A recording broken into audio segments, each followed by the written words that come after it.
সুপ্রিয় দর্শক, আসসালামু আলাইকুম। স্বাগত জানাচ্ছি LB24 এর সাপ্তাহিক আয়োজন লিগ্যাল রাইট শোতে। প্রতি সপ্তাহের ন্যায় আজকেও আপনাদের সামনে আমি উপস্থিত হয়েছি ব্যারিস্টার নুরুল হুদা জুনেদ। আইনের বিভিন্ন বিষয় নিয়ে আপনাদের সামনে আমরা উপস্থিত হই, বিভিন্ন বিষয় নিয়ে আপনাদের সামনে আলোচনা করি, আপনাদেরকে জানানোর চেষ্টা করি আপনাদের যে অজানা জিনিসগুলা, যে যে যে বিষয়গুলো আপনাদের জানা প্রয়োজন, আপনাদের নিত্যদিনের ইমিগ্রেশনের ক্ষেত্রে, বিশেষ করে ইমিগ্রেন্টদের বিভিন্ন ক্ষেত্রে যে জিনিসগুলো প্রয়োজন পড়ে, ওইগুলা নিয়ে আমরা আলোচনা করার চেষ্টা করি। দর্শক, প্রতি সপ্তাহের ন্যায় আজকে আমাদের সামনে গেস্ট হিসেবে উপস্থিত আছেন আমাদের সকলের প্রিয় অভিজ্ঞ আইনজীবী ব্যারিস্টার সাইফুদ্দিন খালেদ। আসসালামু আলাইকুম খালেদ ভাই। ওয়ালাইকুম সালাম, হাউ আর ইউ? আলহামদুলিল্লাহ খালেদ ভাই। খালেদ ভাই, আপনি কেমন আছেন? I fine, thank you. আসলে কয়েক সপ্তাহ পরে আপনার সাথে এখানে বসা। আশা করি আমরা আমাদের দর্শকদের জন্য অনেক গুরুত্বপূর্ণ আলোচনা করব। আমরা প্রত্যেকবারই আসি, আমরা কিছু গুরুত্বপূর্ণ বিষয় নিয়ে দর্শকদের সামনে উপস্থিত হই। আমরা জানানোর চেষ্টা করি যে বিষয়গুলা নিয়ে আমাদের দর্শকরা প্রবলেম ফেস করেন, বিশেষ করে ইমিগ্রেন্টদের ক্ষেত্রে যে জিনিসগুলো দেখা যায়। আজকে আমরা একটি খুবই আলোচিত একটা বিষয়, যেটা নিয়ে অনেক কনফিউশন ক্রিয়েট হয়, যে প্যারেন্টাল রেসপন্সিবিলিটি, সোল রেসপন্সিবিলিটি, যেটা ইমিগ্রেন্টদের ক্ষেত্রে যখন দেখা যায় যে আপনি বাইরের কোনো একটা দেশ থেকে ইউকেতে ঢুকতে চাচ্ছেন, দেখা যাচ্ছে যে আপনার বাচ্চার হচ্ছে যে আদার প্যারেন্ট হয়তো আপনার সাথে ডিভোর্স অর ডেড অর আপনার সাথে হচ্ছে যে উনি নাই, সেপারেটেড। তো এই ক্ষেত্রে দেখা যায় যে অনেক প্রবলেম ফেস করেন আপনারা, এবং অনেক ক্ষেত্রে দেখা যায় এই দেশে থাকা অবস্থায়, ইউকেতে থাকা অবস্থায় দেখা যায় যে অনেক সময় প্যারেন্টদের ক্ষেত্রে আপনার সাথে আপনার বাচ্চা আছে বা আপনার সাথে বাচ্চা নাই, তখন আপনার ইমিগ্রেশনের ক্ষেত্রে আপনি হচ্ছে যে বাচ্চা সহ কিভাবে হচ্ছে যে আপনি একটা ক্যাটাগরি থেকে অন্য ক্যাটাগরিতে যেতে পারবেন, এইসব বিভিন্ন বিষয় নিয়ে আজকে আমরা কোয়েশ্চেন করবো আমাদের সম্মানিত গেস্টকে। আমরা জানার চেষ্টা করব যে আমরা কি কি প্রবলেম ফেস করি এবং এই প্রবলেমগুলো থেকে উত্তরণের কোনো সুযোগ আছে কিনা।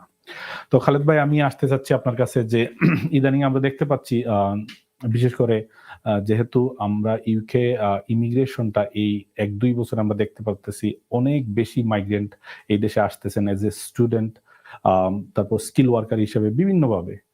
তো সেটেলমেন্ট রুটে অনেকে আসতেছেন। তো এই ক্ষেত্রে আমরা দেখতে পাই অনেক সময় যে উনাদের ফ্যামিলি দেশে থাকা অবস্থায় উনাদের বাচ্চা থাকেন, হাজবেন্ড থাকেন।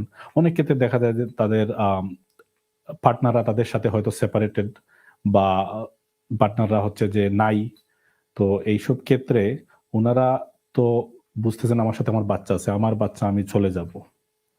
কিন্তু দেখা যায় যে হোম অফিস তাদেরকে আটকায় দিছে যে আপনার তো বাচ্চা আপনি নিয়ে আসতে পারবেন না, কারণ আদার প্যারেন্টের হচ্ছে যে পারমিশন, বা আদার প্যারেন্টকে হচ্ছে যে আদার প্যারেন্ট আপনার সাথে আসতেছে না। তো আপনার কাছ থেকে জানতে চাইবো কি বাধা আসলে মূলত আমাদের দর্শকরা ফেস করেন এবং এগুলা থেকে উত্তরণের কি পথ This আছে? is actually, I would say that একটু complex areas in the immigration rules. সবসময় আপনার সামনে কমপ্লেক্স জিনিস নিয়ে আসি আমরা। হ্যাঁ, না, কমপ্লেক্সটা এই কারণে, এবং কিছুটা আনফেয়ারও মনে হয় বিভিন্ন সময় যখন ক্লায়েন্টরা এই কেসগুলোতে ফেস করেন। তো প্যারেন্টাল রেসপন্সিবিলিটি অথবা সোল রেসপন্সিবিলিটি অথবা এই শব্দগুলো, এই টার্মিনোলজিগুলো আসলে ইউজ হয় যখন আপনি একটা বাচ্চাকে আনতে যান।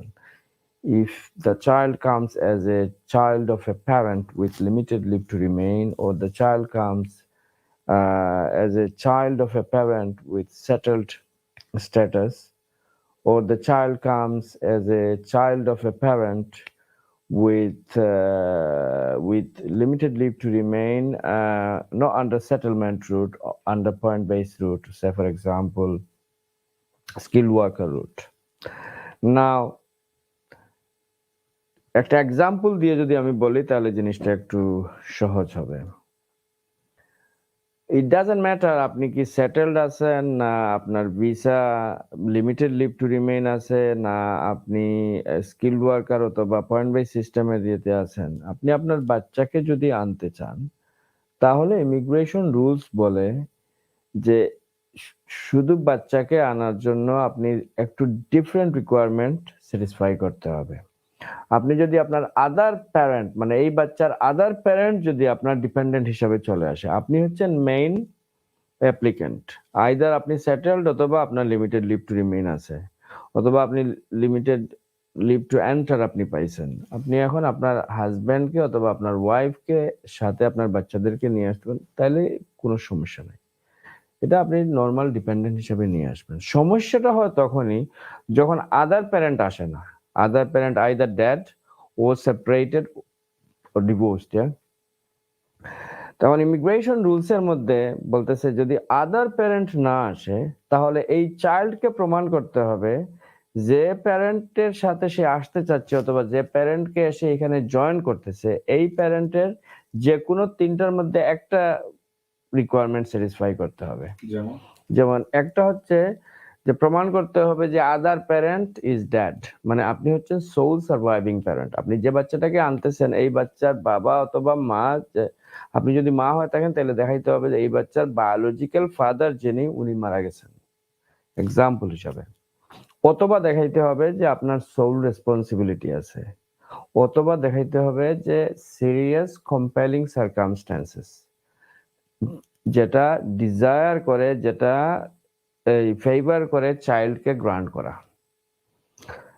এন্টি ক্লিয়ারেন্স অথবা leave to remain. The problem হইতেছে যে সোল রেসপন্সিবিলিটি এবং কম্পেলিং এন্ড সিরিয়াস সার্কামস্ট্যান্সেস এইগুলো হচ্ছে সাবজেক্টিভ অ্যাসেসমেন্ট। কিন্তু শুনে তো খালেদ ভাই আপনি যেভাবে বলছেন যে তিনটার মধ্যে যে কোনো একটা প্রমাণ করতে হবে। আমরা জানি যে আদার প্যারেন্ট যদি ডেড হয় সোজা আমরা লিটারালি যেটা বুঝতেছি আর কোনো সমস্যা নাই, কিন্তু আপনি পরে যে দুইটা অপশন বলতেছেন যে সোল রেসপন্সিবিলিটি, এটা কিন্তু শুনে মনে হচ্ছে হ্যাঁ আমরা তো যে প্রবলেমগুলো সামনে দেখি যে সোল রেসপন্সিবিলিটি মানে আমার রেসপন্সিবিলিটি আছে কিনা, আমার রেসপন্সিবিলিটি আছে এই জন্যই তো বাচ্চা আমার কাছে। এখন আমি একটা এক্সাম্পল, সোল রেসপন্সিবিলিটির মেইন কিওয়ার্ডটা কিন্তু আপনার বুঝতে হবে। অনেক লয়াররা কিন্তু এটা বুঝেন না। সোল রেসপন্সিবিলিটির কিওয়ার্ডটা হচ্ছে কন্ট্রোল। কন্ট্রোল অথরিটি কার কাছে? এই বাচ্চার। এইটা যত বেশি আপনি এভিডেন্স দিতে পারবেন তত বেশি আপনার কন্ট্রোল প্রমাণ করতে পারবেন। এবং কোন ইমিগ্রেশন অফিসার যদি বলে যে না আমি মনে করি 1% হইলেও 10% হইলেও আদার প্যারেন্টের কন্ট্রোল রয়ে গেছে, হ্যাঁ যে প্যারেন্ট আসতেছে না, হয়তো আপনার সাথে ডিভোর্স অথবা সে সেপারেটেড আছে, ডিভোর্স হয় না সেপারেটেড আছে, ওই প্যারেন্ট আসতেছে না অথবা এই প্যারেন্ট অ্যাপ্লিকেশন করতেছে না বাচ্চার সাথে, কিন্তু তার সামান্যতম হইলেও আপনার সোল শব্দটার মানেই হচ্ছে, সোল শব্দটার মানে হচ্ছে আপনি একা। You are the only person, you are the only parent who is taking responsibility for this child. The child's welfare, child's education, child's maintenance, child's medical decisions, schooling, everything. You are the only surviving parent, or sorry, you are the only parent who takes the decision while the other parent is at large. Just because, say for example, একটা example দেই, ধরেন আপনার আদার parent যিনি আছেন উনি জেলে আছেন, প্রিজনে আছেন, ইট ডাজন্ট মিন যে ওই প্যারেন্টের রেসপন্সিবিলিটি নাই, ওই প্যারেন্টের স্টিল রেসপন্সিবিলিটি আছে। You can't just say oh the other parent doesn't have any responsibility. আপনি যে রেসপন্সিবিলিটি গুলোর কথা বললেন খালেদ ভাই, আমার দর্শকদের বোঝার জন্য আসলে আপনার একজন প্যারেন্ট সে তার চলাফেরা সব, তার স্টাডি, তার সবকিছু সে মেনটেন করতেছে, খাবার দাবার থেকে শুরু করে। এখন আদার প্যারেন্ট যদি দেখা যায় যে ফিজিক্যালি আদার প্যারেন্টের কোনো ধরনের অ্যাটাচমেন্ট নাই, আপনি তাহলে রেসপন্সিবিলিটিটা কোন জায়গা থেকে ক্রিয়েট হচ্ছে? এই জিনিসটা জাস্ট বিকজ বায়োলজিক্যাল প্যারেন্ট, থ্রেশহোল্ডটা একটু হাই এবং এটা আসলে সাবজেক্টিভ অ্যাসেসমেন্ট। ধরেন আপনি স্কুল থেকে চিঠি আনলেন, স্কুল দিল যে এই প্যারেন্টের, এই বাচ্চার একমাত্র প্যারেন্ট হইতেছে উনি আমাদের কাছে, এই গত 10 বছর থেকে উনি তার ফিস দিতেছে, উনি লুক আফটার করতেছে, প্যারেন্ট ইভিনিং এ উনি আসতেছে, খবর নিতেছে, আমার আদার প্যারেন্টের কোনো খবর নাই। ডাক্তার বলল যে ওনার এই অপারেশন হয়েছে, এই বাচ্চার এই মেডিকেল ট্রিটমেন্ট ছিল, শুধুমাত্র এই প্যারেন্টই টাকা পয়সা দিছে, ট্রিটমেন্টের আসছে, খবর নিছে, হ্যাঁ, তারপরেও হোম অফিস জানতে চাইবে যে ওই ভদ্রলোক কই অথবা ওই ভদ্র মহিলা কই যে আদার প্যারেন্ট। বুঝতে পারছি কিনা? তো থ্রেশহোল্ডটা এক্সট্রিমলি হাই। তখন কোয়েশ্চনটা হচ্ছে, যেটা is a very vital question, যে তাইলে এই সিচুয়েশনের মানে মুক্তিটা কোথায়? মানে এই বাচ্চাকে তাইলে ওই দেখা যাচ্ছে ওই এই বাচ্চা কিন্তু ওই প্যারেন্টের সাথে থাকে না, এই বাচ্চা যে প্যারেন্টের ভিসা আছে অথবা যে প্যারেন্ট এখানে সেটেলড আছে তার সাথে থাকে, অথবা তার সাথে সে আসতে চাইতেছে। প্রবলেম আরেকটা হচ্ছে যে ধরেন আপনার ওই প্যারেন্ট থাকে না কিন্তু কিছু রিলেটিভ আছে, তাদের সামান্যতম এই রেসপন্সিবিলিটি আছে। তারা হয়তো এই বাচ্চাকে স্কুলে নিয়ে যায়, অথবা এই বাচ্চার স্কুলে তারা কিছু হেল্প করে, অথবা ডাক্তার দিস ইটস, এই কারণে এটা এক্সট্রিমলি ডিফিকাল্ট হয়ে যায় একজন ক্লায়েন্টের জন্য সোল রেসপন্সিবল। তাহলে আদার রিলেটিভেরও কিন্তু কিছুটা হইলেও ইনভলভমেন্ট আছে এই বাচ্চার লাইফে, তার মানে আপনার কিন্তু সোল রেসপন্সিবিলিটি নাই। সো এই কারণে সোল রেসপন্সিবিলিটি প্রমাণ করা এমনিতে লিখিত বক্তব্য অথবা পয়েন্ট আকারে আপনি দিতে পারবেন, কিন্তু হোম অফিসকে কেউ যদি ইমিগ্রেশন অফিসার যদি ডিফিকাল্ট হইতে চায়, দে উইল অ্যাসেস সাবজেক্টিভলি, এবং একটা কারণ বের করে দিবে যে আপনার আসলে সোল রেসপন্সিবিলিটি নাই, কারণ আপনি নিজে বলছেন তো সে নানির সাথে থাকে। দর্শক, আমি খালেদ ভাই 1 মিনিটের জন্য আটকাচ্ছি। দর্শক, আমরা যেটা দেখতে পাই অনেকেই সহজ সরল ভাবে, আসলে এগুলাকে ইনোসেন্ট মিস্টেক আমরা ধরি অনেক সময়। আপনারা মনে করেন আপনাদের সাথে বাচ্চা আছে, তো আপনারা ইমিগ্রেশন অ্যাপ্লিকেশন গুলা করে ফেলেন, তারপরে যখন দেখেন আপনারা রিফিউজ হয়ে গেছে, তখন হয়তো আমাদের কাছে আসেন বা অনেক লয়ারের কাছে আপনারা যান। বা বিষয়টা হচ্ছে যে যতক্ষণ পর্যন্ত আপনারা প্রবলেমটা ফেস না করেন, জিনিসটা যেহেতু অনেক ওয়াইড না, অনেকের জানাশোনা নাই, ততক্ষণ পর্যন্ত আপনারা বুঝেন না যে আরে এই প্রবলেমটা আপনারা ফেস করতে পারেন। অনেকেই আমাদের কাছে এসে বলে, আমাদেরকে কেউ বলে নাই, আমরা এত বড় ডিসিশন নিয়ে নিছি, এই দেশে চলে আসার মতো ডিসিশন নিয়ে নিছি, আমাদের ভিসা গ্রান্ট হয়ে গেছে কিন্তু আমাদের বাচ্চার ভিসা গ্রান্ট হচ্ছে না।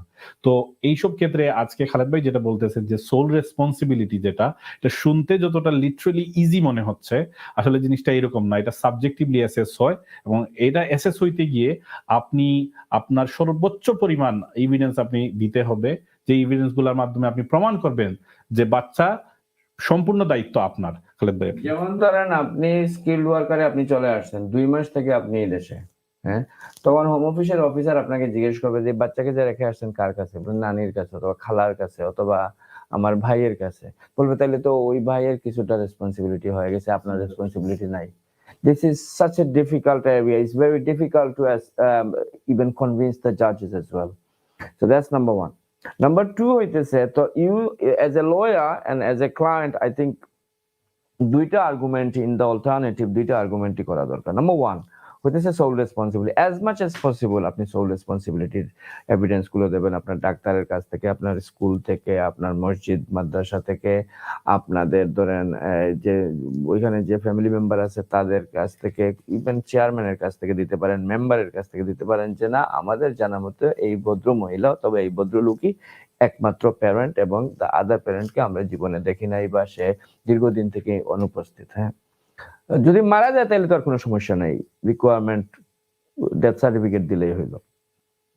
এবং ইন দ্য অল্টারনেটিভ আরেকটা গ্রাউন্ড কিন্তু এটাকে ইয়ে করতে হবে, পুট ফরওয়ার্ড করতে হবে, সেটা সিরিয়াস এন্ড কম্পেলিং সার্কামস্ট্যান্সেস।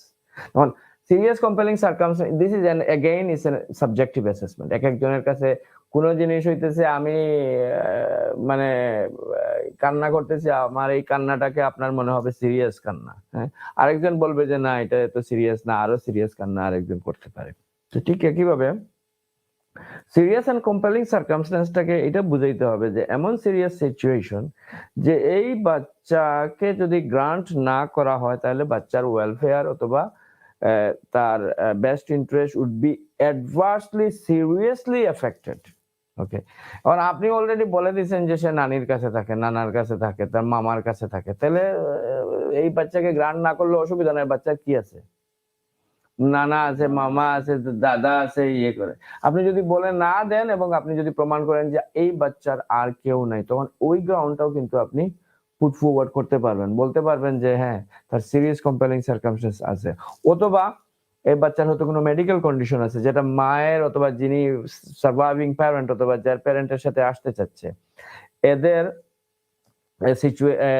উনাকে ছাড়া আসলে এই বাচ্চার ইমোশনালি প্রবলেম হবে। এই আর্গুমেন্ট গুলো ডাক্তারের, প্রফেশনাল সাইকিয়াট্রিস্টের রিপোর্ট নিয়ে এগুলো করা দরকার, এবং এটা লয়াররাও অ্যাডভাইস দেওয়া দরকার এই ধরনের, কারণ এটা ইজিলি অ্যাপ্লিকেশন করার পরে যখন রিফিউজ হবে এবং আপনি ভলান্টিয়ার করে ফেলছেন কিছু information, this is going to haunt you back.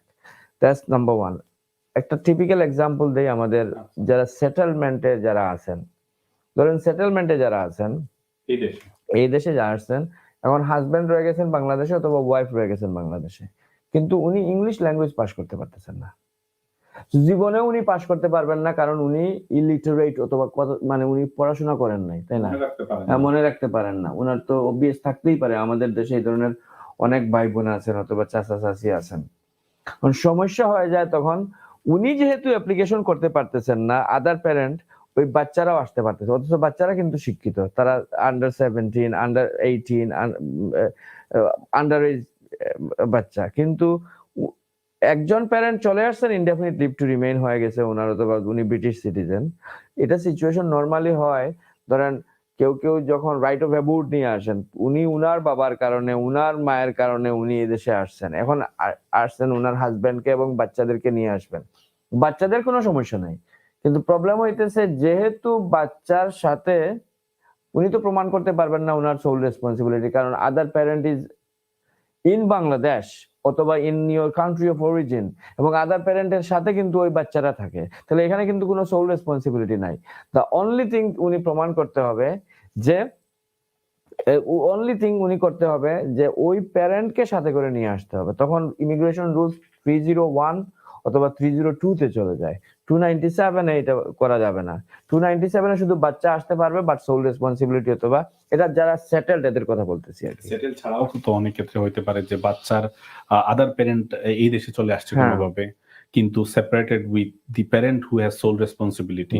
তো এই ক্ষেত্রে দেখা যায় যে ওনারা কিন্তু কোনোভাবেই কানেক্টেড না ইমিগ্রেশন কেন্দ্রিক, কিন্তু দুইজন প্যারেন্টই এই দেশে চলে আসছেন, তখন বাচ্চাদেরকে হচ্ছে যে একজন প্যারেন্ট যদি বলেন যে আমার সন্তান হিসাবে বা আই হ্যাভ দ্য রেসপন্সিবিলিটি, এটা বলে কি নিয়ে আসতে পারবেন না? এটা দিস ইজ ইন্টারেস্টিং। এটা মিলিয়নে একজন দুইজন থাকে অথবা লাখে একজন দুইজন থাকে যে উনি আরেক ভিসায় চলে আসছেন, উনি যিনি আনতেছেন উনি এক ভিসাতে আছেন, আর এরপরে দেখা যাইতেছে যে বাচ্চারা শুধু রয়ে গেছে বাংলাদেশে। So I think this is a good argument to put forward, that the other parent, both parents are in the UK with immigration status. So I think particularly in skilled worker dependent visa te ei requirement ta ache je other both parents are in the UK with settled status or limited leave to remain. Ei kshetre I think you would be able to bring, you don't even probably have to satisfy the sole responsibility as long as you can prove the other parent is in the UK. So that would be best interest of the children to come to the UK so that the other parent can also look after that children. So it's an exceptional situation. I think you will be able to persuade the judge or will be able to persuade the immigration officer that it is in the best interest of the child that the child should be here, because both parents are here one way or another. They have they have legal status. Even if you cannot satisfy sole responsibility, I think in terms of compelling and serious exceptional circumstances, you can prove that. And of course, I think there is another requirement that the other parent is in the UK with a status. There is another requirement as well. So as long as you can satisfy that, that should be fine. But the problem is of those people who are the still partner of the person who has indefinite leave to remain or in British citizenship, and they live with the children, but the children cannot come because the other parent is not being able to apply because of the language requirement. তখন দেখা যাচ্ছে যে হয়তো অনেকে, আমি এই ধরনের family পাইছি 5টা 6টা বাচ্চা, কিন্তু বাচ্চারা একা আসতে পারতেছে না because other parent is around, he is not dad or she is not dad around, and she or he will not be able to satisfy the language requirement ever again. There is no medical condition as well. So this is a very tricky, very unfortunate situation, but you just have to advise accordingly. You can't just invent something and then say, oh, you can probably try, because the donor application, settlement application particularly, is very expensive. আপনি যখন application করবেন, আপনি NHS এর ফিস দিতে হবে, আপনি application fees দিতে হবে, লয়ার দিয়ে যদি করেন লয়ারের ফিস দিতে হবে, ইন দ্য এন্ড যদি হয় না, that would be extremely expensive. এটা আমার So দর্শকদের জন্য কি আপনি বলতে পারবেন যে যেহেতু বাচ্চাদের ক্ষেত্রে এই জিনিসটা হয় সবসময় কিন্তু প্যারেন্টসরা যাদের উপর রেসপন্সিবিলিটি আছে তারা কিন্তু চায় শেষ পর্যন্ত দেখতে, যে না চেষ্টা করে যাইতে। এই ক্ষেত্রে কি হোম অফিসের পরে আপিল পর্যন্ত যাওয়ার সুযোগ আছে এবং কোর্টের আরেকটা দ্বারস্থ? জিনিস কিন্তু একটা জিনিস আমি বলি, এই ধরনের কেসগুলোতে জাজরাও কিন্তু একটু স্কেপটিক্যাল থাকে আর কি, যে সে কি আইনের ব্যত্যয় করতেছে কিনা। সো যদি আপনি ইমিগ্রেশন রুলসে আপনি যদি স্যাটিসফাই ইমিগ্রেশন অফিসারকে করতে না পারেন, you can go to the জাজ, but I think your evidence has to be compelling enough to persuade a judge, particularly sole responsibilities. তো আপনি যদি আসলে ডিসিশন নেন যে you will try your luck, আপনি যদি আসলে ডিসিশন নেন যে you will try your best for the best interest of your children, yeah, তাহলে কিন্তু আপনি গুড একজন লয়ারের কাছে যেতে হবে, নিজে নিজে করার চেষ্টা করবেন। এই ধরনের কেস নিজে নিজে করে কোনো লাভ হবে না, unless you yourself have diverse experience in immigration cases. Secondly, হইতেছে you will have to provide plethora of evidence, compelling sufficient evidence to convince a judge. You will say the immigration authority, the home office will send a presenting officer or a barrister against this. Yeah, because they don't want to create an example that, oh, that client was given permission, why can I not? So they will send an immigration officer. Yeah, they will send an immigration officer, sorry, the presenting officer or a barrister on behalf of the home office, and the immigration officer or the presenting officer or the barrister will be asking a lot of questions. Yeah, when was the last time you had contact, what is the name of the teacher, how did you contact, how did you pay, can you show me that you've been sending money, how many times you sent money, and what is the name of the doctor, and then who is the child living with. Unbelievable questions, and then these questions গুলো অনেক সময় আমাদের ক্লায়েন্টরা answer দিতে পারেন না। একটা কথা তো আপনি বলছেন প্রথমে, হ্যাঁ, যদি কেউ প্রমাণ করে ফেলতে পারে, একটা লেভেল পর্যন্ত নিয়ে যেতে পারে যে এভিডেন্স দিয়ে যে sole responsibility, they can get the visa. This is a immigration case গুলো জাজের সামনে কিন্তু অন দ্য ব্যালেন্স, মানে ব্যালেন্স অফ প্রবাবিলিটি, বা সোল রেসপন্সিবিলিটি থ্রেশহোল্ডটাকে এমন পর্যায়ে নিয়ে যাওয়া হয়েছে আর কি, it looks like when you go to the judge, when you assess it, and then when somebody assesses subjectively, it sounds like, it seems like, it appears that it's kind of like a beyond or actually far more than the threshold of balance of probability. Although in law, in paper, it is written that you have to satisfy on the if I have a compelling reason, if I have responsibility, I can bring my children. But when it comes down to proving that element of particular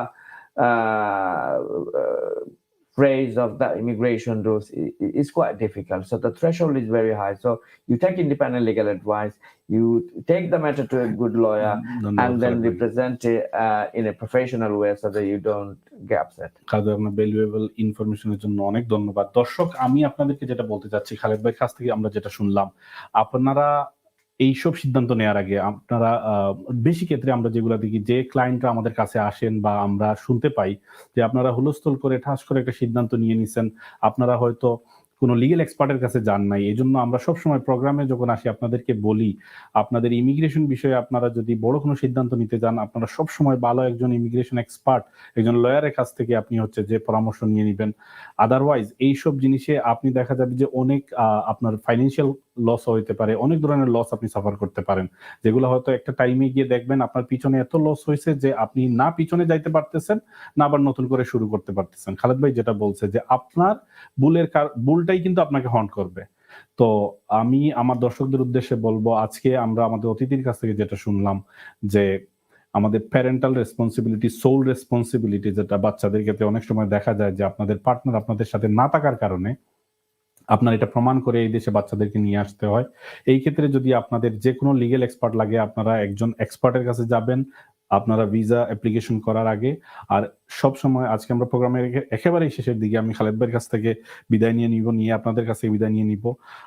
আশা করি আপনারা আমাদের এই পুরো programme জুড়ে আমাদের হচ্ছে যে কথাবার্তা শুনছেন এবং এগুলো থেকে উপকৃত হবেন। খালেদ ভাই, আমরা একেবারে প্রোগ্রামে ভেরি কুইকলি, মানে আমাদের আজকের প্রোগ্রামে আমি নিজেও বলছি, আপনি নিজেও বলছেন যে legal advice, independent expert legal advice না হলে, এটা বাই নো মিনস আমরা এটা বলতেছি না যে সব ক্ষেত্রে আপনার লয়ারের কাছে যেতে হবে, কারণ আদারওয়াইজ একটা ইমপ্রেশন হয়ে যাবে যে মানে খালেদ ভাই এবং জুনেদ ভাই বলছে ওনাদের বিজনেসের জন্য।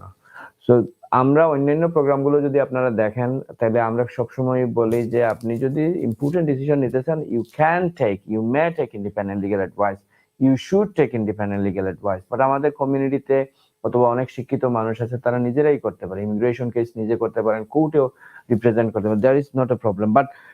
But problems or issues like sole responsibility, issues like compelling and serious circumstances, এটা আসলে লে পিপল যিনি ইমিগ্রেশন এক্সপার্ট না, উনি হয়তো আইটিতে এক্সপার্ট, উনি হয়তো অ্যাকাউন্টিং এ এক্সপার্ট, কিন্তু এটাতে এক্সপার্ট না। এই ক্ষেত্রে আমরা বলবো যে do not take this risk, কারণ you are not talking about your own application, you are talking about your children's application, and if you cannot satisfy the immigration rules, if you cannot satisfy the judge or the immigration officer, then you will regret for a long time.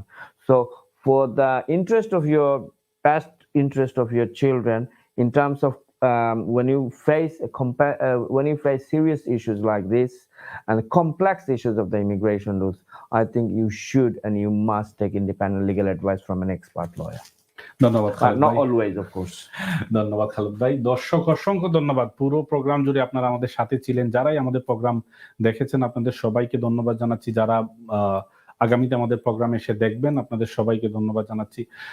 দর্শক, আমাদের এই প্রোগ্রামটা প্রতি সপ্তাহে বৃহস্পতিবার সন্ধ্যার দিকে হয়। আপনাদের সবাইকে আমাদের এই প্রোগ্রাম দেখার জন্য আমন্ত্রণ জানাচ্ছি। LB24 এর সাথে থাকবেন। LB24 এর পেজে আমাদের প্রোগ্রাম সহ বিভিন্ন প্রোগ্রাম আপনাদের স্বার্থে সাজানো হয়। আপনারা আমাদের সাথে থেকে আমাদেরকে উৎসাহিত করবেন যেন আপনাদের সামনে আমরা আসতে পারি এবং আপনাদের দৈনন্দিন বিভিন্ন বিষয় নিয়ে আমরা আলোচনা করতে পারি। আমরা যেহেতু বিশেষ করে আপনাদের ইমিগ্রেশন এবং আপনাদের আইনের বিভিন্ন দিক নিয়ে কথা বলার চেষ্টা করি, আমাদের প্রোগ্রামের সাথে থাকবেন।